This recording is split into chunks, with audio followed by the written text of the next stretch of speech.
പെന്തക്കോസ്തു വിശ്വാസികളായ മാതാപിതാക്കളുടെ കുട്ടികൾ ഒരു കാലത്ത് നല്ല സാക്ഷ്യം നിലനിർത്തിയിരുന്നു. അതിനെത്രയോ ഉദാഹരണങ്ങൾ നമ്മുടെ മുൻപിലുണ്ട്. പക്ഷേ കാലം പിന്നിടുമ്പോൾ ആ സാക്ഷ്യം നിലനിർത്താൻ അവർക്ക് കഴിയുന്നുണ്ടോ? എല്ലാവർക്കും ഒരു പുതിയ വീഡിയോയിലേക്ക് സ്വാഗതം. എൻ്റെ ശ്രദ്ധയിൽപ്പെട്ടതും സമൂഹം ചർച്ച ചെയ്തതുമായ ചില സംഭവങ്ങൾ വന്നപ്പോൾ ഇത് പെന്തക്കോസ്തു സമൂഹം വളരെ ഗൗരവമായി കാണേണ്ട ഒരു വിഷയമാണ് എന്ന് ഞാൻ കരുതി. അത് നിങ്ങളോട് പങ്കുവയ്ക്കാൻ ആഗ്രഹിക്കുന്നു. സംഭവം 1. ഇത് കൊല്ലം ജില്ലയുടെ അതിർത്തി ഗ്രാമത്തിൽ നടന്നതാണ്. ഒരു പെന്തക്കോസ്തു കുടുംബം. അവരുടെ കുടുംബനാഥൻ ഗൾഫിലാണ്. അമ്മയും 2 പെൺകുട്ടികളുമടങ്ങിയ അവിടെ ഒരു സുപ്രഭാതത്തിൽ ഇടുക്കിയിലുള്ള ഒരാൾ കടന്നു വന്ന് ഈ പെൺകുട്ടിയെ കടത്തിക്കൊണ്ടുപോകുന്നു. പിന്നീട് വീട്ടുകാർ അന്വേഷിച്ച് ഇടുക്കിയിൽ ചെന്ന് ഈ കുട്ടിയെ തിരിച്ച് വീണ്ടും വീട്ടിലെത്തിക്കുന്നു. പിന്നീട് കുട്ടിയെ പ്രാർത്ഥനയ്ക്കും കൗൺസിലിങ്ങിനും മറ്റുമായി കൊണ്ടുപോയെങ്കിലും കുറച്ചു നാൾ കഴിഞ്ഞ് വീണ്ടും ഇടുക്കിക്കാരൻ വന്ന് ഈ കുട്ടി ഇടുക്കിയിലേക്ക് കൊണ്ടുപോയി. ഇന്ന് ആ കുട്ടി ഇടുക്കിക്കാരനൊപ്പമാണ് താമസം. യഥാർത്ഥത്തിൽ മാതാപിതാക്കളോട് ആ കുട്ടി ചെയ്ത ചതി എത്ര ഭീകരമാണെന്ന് നോക്കൂ.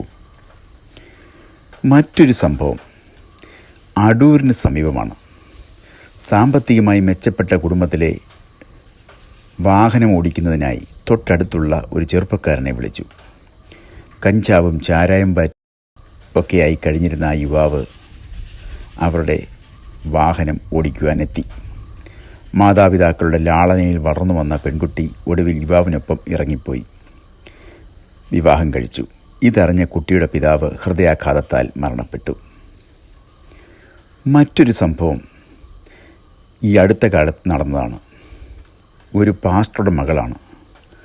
ഉന്നത വിദ്യാഭ്യാസമുള്ള ആ കുട്ടി സഭയ്ക്കടുത്തുള്ള മറ്റൊരു യുവാവുമായി അമ്പലത്തിൽ വെച്ച് വിവാഹം കഴിച്ചു. ഇങ്ങനെ ചെയ്തപ്പോൾ പെൺകുട്ടി തൻ്റെ പിതാവിൻ്റെ ശുശ്രൂഷയെ പോലും ഓർത്തില്ല. അടുത്ത സംഭവം വളരെ ചിന്തിപ്പിക്കുന്ന ഒന്നാണ്.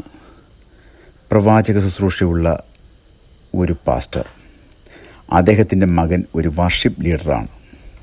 നിരവധി കൺവെൻഷനുകളിൽ വർഷിപ്പ് ലീഡറായി പ്രവർത്തിച്ചു വന്നിരുന്ന ആ യുവാവ് വിവാഹിതയും ഒരു കുട്ടിയുടെ മാതാവുമായ ഒരു സ്ത്രീയെ ക്ഷേത്രത്തിൽ വെച്ച് വിവാഹം കഴിച്ചു എന്ന് മാത്രമല്ല, നിരന്തരം അമ്പലങ്ങളിൽ സന്ദർശനം നടത്തി തൻ്റെ പുതിയ വിശ്വാസം ഉറപ്പിക്കുകയും ചെയ്യുന്നു. ഈ സംഭവങ്ങളെല്ലാം നമുക്ക് കാട്ടിത്തരുന്നത് എന്താണ്? 1990 വരെയുള്ള കാലഘട്ടങ്ങളിൽ പെന്തക്കോസ്തു സഭകൾ വളരെ ആത്മീയമായി ഉന്നതമായ നിലയിലായിരുന്നു. സാക്ഷ്യം നിലനിർത്തുന്ന ഒരു കുടുംബ പശ്ചാത്തലമായിരുന്നു അന്ന് വരെ നമ്മുടെ കുടുംബങ്ങളിൽ ഉണ്ടായിരുന്നത്. എന്നാൽ പിന്നീട് സഭകളിൽ എല്ലാ രംഗത്തും അപജയമുണ്ടായി. ദൈവിക വിശ്വാസം തന്നെ പലരിലും പേരിന് മാത്രമായി എന്നതാണ് സത്യം. തൻ്റെ ദൈവം ആരാണെന്നോ നമ്മുടെ വിശ്വാസം എന്താണെന്നോ വരുന്ന തലമുറയെ വേണ്ട രീതിയിൽ പഠിപ്പിക്കുവാൻ നമുക്ക് കഴിഞ്ഞിട്ടുണ്ടോ? പത്യോപദേശത്തിൽ കുഞ്ഞുങ്ങളെ വളർത്തുക എന്നത് മാതാപിതാക്കളുടെയും ശുശ്രൂഷകൻ്റെയും കർത്തവ്യമാണ്. അതിന് കോട്ടം സംഭവിച്ചതോടെ നമ്മുടെ കുട്ടികൾ വഴിതെറ്റുവാൻ ആരംഭിച്ചു.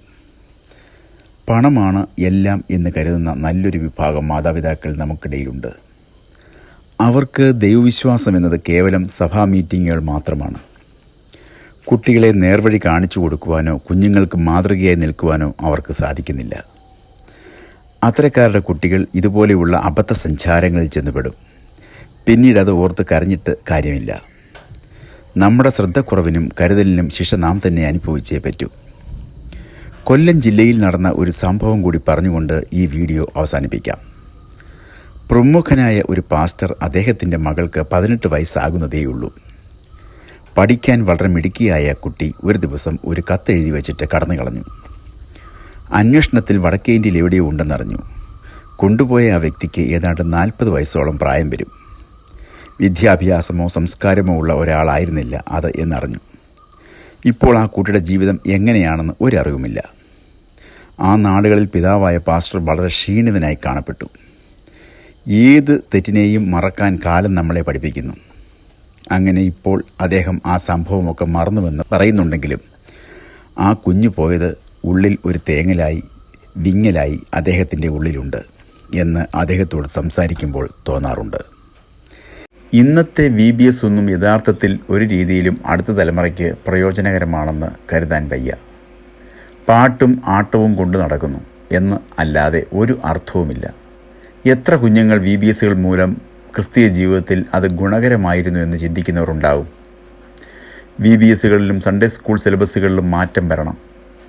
മാതാപിതാക്കളെ ബഹുമാനിക്കേണ്ടതിൻ്റെ ആവശ്യകതയും നമ്മുടെ കുഞ്ഞുങ്ങൾ ഭാവിയിൽ നേരിടേണ്ടി വരുന്ന പ്രതിസന്ധികളും അവയെ എങ്ങനെ നേരിടാമെന്നതും നമ്മുടെ യഹോവയായ ദൈവമോ യേശുവോ മറ്റു മതങ്ങളിൽ മറ്റു പേരുകളിൽ വെളിപ്പെട്ടിട്ടില്ലെന്നും അങ്ങനെ പ്രചരിപ്പിക്കുന്നതിന് പിന്നിൽ ദുരുദ്ദേശമാണുള്ളതെന്നും തൻ്റെ വിശ്വാസം തൻ്റെ ജീവന് തുല്യമാണെന്നും അത് വിട്ടുള്ള ഒരു ബന്ധവും തൻ്റെ ജീവിതത്തിൽ ഉണ്ടാകരുതെന്നും പഠിപ്പിക്കാൻ എന്തുകൊണ്ടാണ് നമ്മുടെ സൺഡേ സ്കൂൾ VBSകൾക്ക് കഴിയാത്തത്?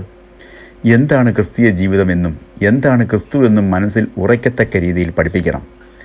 ഇതുവരെ നിർഭാഗ്യവശാൽ നമ്മുടെ VBSകൾ ഒരു പരാജയമാണെന്ന് തോന്നിപ്പോകാറുണ്ട്.